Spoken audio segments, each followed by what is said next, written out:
Dear children, good morning all. We are in the chapter biodiversity now. So far we discussed about the 3 kingdoms out of the 5 kingdoms. What are they? Kingdom Monera, Kingdom Protista and Kingdom Fungi. Next we are going to discuss about Kingdom Plantae. So it is mainly for plants. The Kingdom Plantae is classified into a number of subdivisions based on the following features.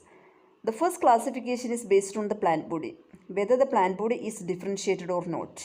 If the plant body is not a differentiated one, then we can call it is the Thallophyta, phylum Thallophyta. Then,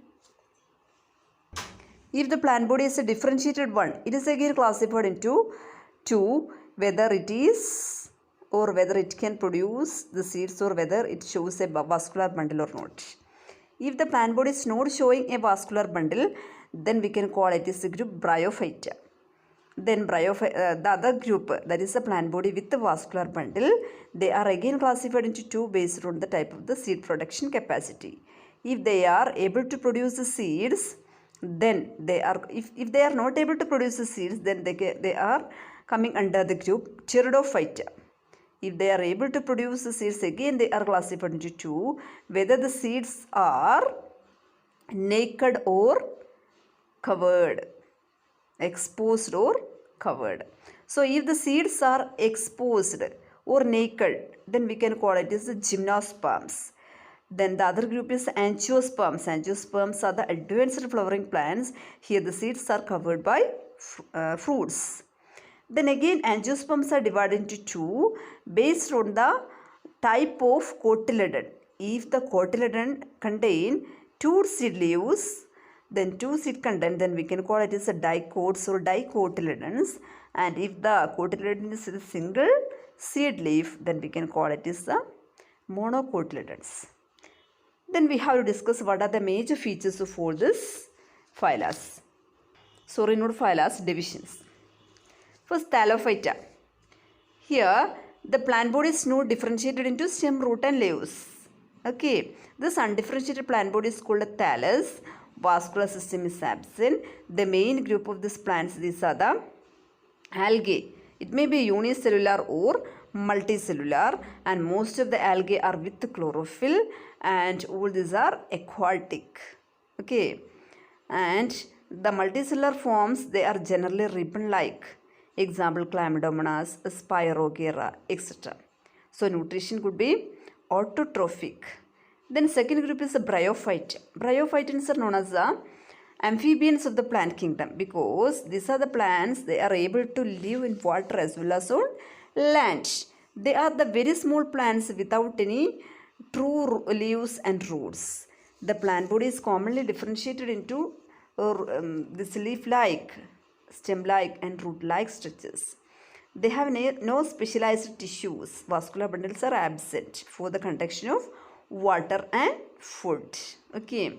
Then the bryophytes, they are usually present in damp and shady places. Example, all type of mosses and liverworts. One of the familiar moss that is present around us, that is a Funaria, Rixia and Markentia. These are the familiar liverworts. The next is Pteridophyta. These are the basic land plants, simplest land plants. They are usually growing in moist, shady and cool places. The plant body is differentiated into root, stem and leaves. There is a well-developed vascular system.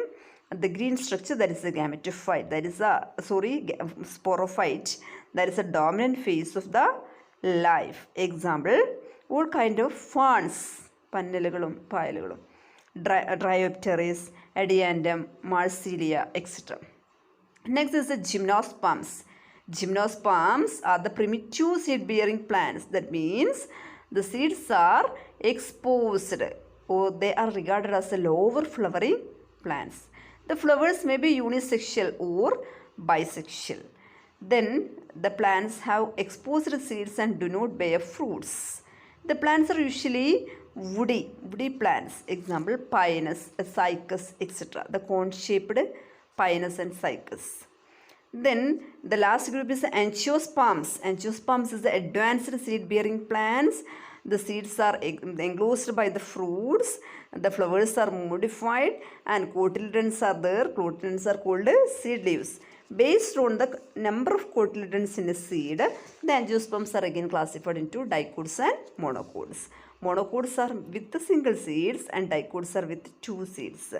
And what are the other main differences between these monocots and dicots? In case of monocots, they are generally with a weak stem, whereas dicots, they are with woody and strong stems. Then monocots, they have elongated leaves showing parallel venation. About venation that we studied in 6th standard. Then the other case, dicots, they are with the broad leaves with reticulate venation. Then the flowers of monocots, they are usually trimerous, that is 3 petals or multiples of 3. Flowers are usually with 3 petals or multiples of 3. Whereas dicots, they are the pentamerous flowers, that means the flowers are with 5 petals or multiples of 5. What are the examples for monocots? All type of grasses, most of the grasses, then wheat, rice, etc. All these are the example for monocots. Then dicots, all other plants other than this monocots, hibiscus, gram, pea, mango tree, etc. All these are the dicots. Okay, that's all about the kingdom plantae. In next class we will discuss about the kingdom animalia. Okay.